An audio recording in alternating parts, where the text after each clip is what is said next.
लग्नाचे दागिने म्हणजे श्रीमंत पेशवाई दागिने, नाशिकचे सुप्रसिद्ध सराफ मयूर अलंकार सराफ। ताज्या बातम्यांसाठी नाशिक न्यूजच्या YouTube चॅनलला सबस्क्राईब करा आणि बेल आयकॉनला प्रेस करा।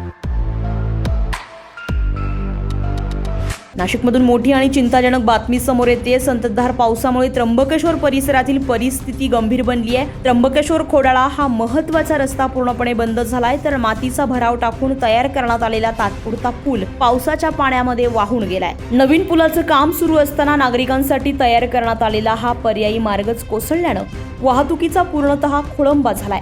या घटनेचा फटका थेट ग्रामीण भागाला बसला असून तब्बल 40हून अधिक गावांचा संपर्क तुटलाय। दररोजच्या गरजांसाठी, आरोग्य सेवा आणि वाहतुकीसाठी नागरिकांना मोठ्या अडचणींचा सामना करावा लागणार आहे। काय झालंय? हा रस्ता तुटल्यामुळे 40 ते 50 गावांचा संपर्क तुटलेला आहे आणि दळणवळणाचं साधन थांबलेलं आहे। हा रस्ता वाडा खोडाळा जाणारा रस्ता आहे आणि सगळ्यात जास्त ट्रॅफिक या रस्त्यावर आहे।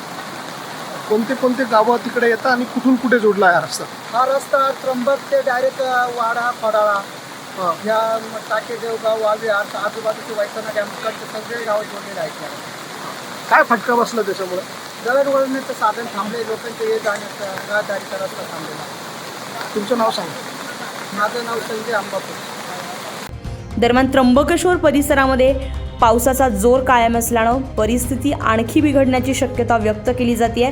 प्रशासनानं नागरिकांना आवश्यक तेवढाच प्रवास करण्याचं आणि सतर्क राहण्याचं आवाहन केलंय।